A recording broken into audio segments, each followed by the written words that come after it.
Howdy fellas, it's your boy, the smallest PP in the game. Today I'm here to talk about a hobby of mine that I'm very, very passionate about. Giant slinkies. Just kidding. My hobby is actually video game collecting. As you can see, I've acquired some games over the years. Before you say anything, I understand this is not the best way to preserve and show off video games. I get it. They're stacked vertical. I get it. But understand, I don't have much shelf space, and this is what I have to do. But there we go. We'll move on. So, a little bit of background. I've been collecting for a good while now. I think I started back in the ancient days of 2012, where I started with my baby, the PS1, also known as the Prostate Scratcher 1. This console was revolutionary for how it just touched men in a way where they have never been touched before. But in all seriousness, the PS1 is easily one of my favorite consoles of all times. Many of my favorite games on this console are games like Resident Evil 2, Parasite Eve, Spyro the fucking Dragon, and how can we forget Blue's Clues Musical? Just masterpiece. Another console of mine that I would love to highlight right now is my extensive Nintendo 64 collection. As you can see, it's just massive and extensive, and it goes all the way through every game possible. I'm almost positive that I have the biggest collection in the entire world, so get on me, nerds. But it's not just the games I want to talk about. No. Matter of fact, the games, pretty solid for the most part. I actually want to talk about this fucking piece of shit. The N64 controller. First off, why is there 3 handles? If I put both my hands on both ends, does that mean I use my dick to control the game? I don't know. I understand the gimmick here, right? It's to let players kind of play how they feel comfortable. I get it. But what the fuck? It's so bad. If I'm being honest, I hate this controller more than I fucking hate Rey as a Skywalker. No joke. This controller is so bad that I literally gave up on Ocarina of Time. Which, in all honesty, is perfectly fine because Ocarina of Time is low-key super overrated. Sorry, Zelda fans, come at me. But don't fret, nerds. I have solved my troubles. I bought the best controller on the market. Wait for it. The Wii Fit board. Yeah, suck it. Looks like I'll be eating Ganon's ass this time. Haha. But seriously, the Retro Fighter Brawler 64 controller is fantastic. And is honestly the only way I can play this dinosaur nowadays. Now that we're in a different perspective, we can get a little more intimate. Just kidding. I want to just highlight a couple of my favorite games on each console that are more of gems than they are number ones. So this means no Zeldas, no Marios, no CODs, none of that bullshit. So starting off with the Sega Genesis. In all honesty, I don't have many games, but I'll show off my entire library. I have Mario 1, and Killer Instinct. Just pretty good games to start off with.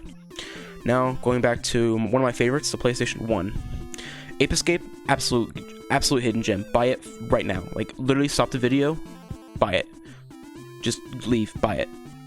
Next, I'm gonna put Pac-Man World here. It has pretty fun gameplay, and the style is pretty solid as well. Now, if you really want to fucking hate yourself, buy this garbage, Cyber Tiger. It's my favorite cheating simulator, I promise.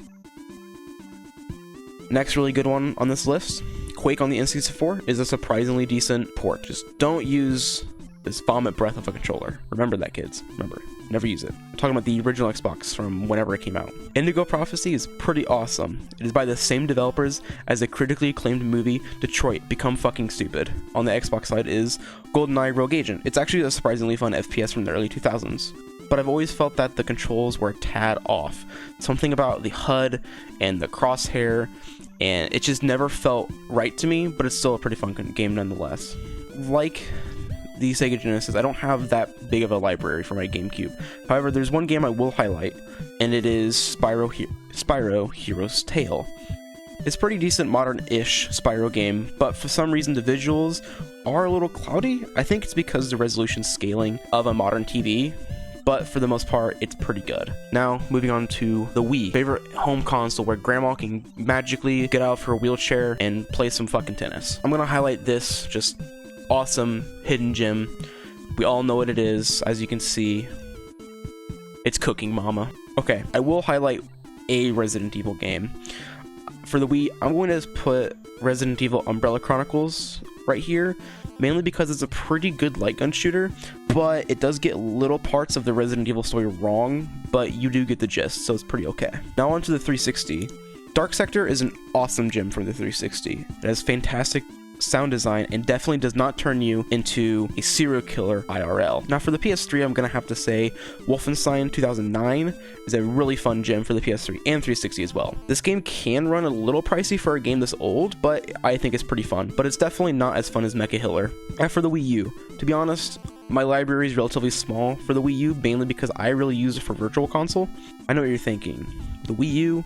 Well, of course you fucking scrub. But I will say, I honestly think the Wii U is criminally underrated, in my opinion. You can have your own, but I'm always right, so fuck off. This entire console's a gem, so suck it. Now, the Xbox One. Most of my library is digital, I will say that. So I don't have that many physical copies of games, but I will say the Metro games are pretty underrated, and they always have been, with the exception of maybe Metro Exodus. I personally have the Metro Redux version of the game. They do fix a lot of issues in the first one, but I will say they do change some things that didn't need to be changed, but overall, it's really awesome. Definitely check it out. Now, I saved my handhelds for last. I'm also lumping all the Game Boys together. So the Game Boy Color, and the GBA games all in one category just because that'd be way too long. So I actually just moved back from college and I completely forgot I had 2 Game Boys. So let's go ahead and open her up and see what we got.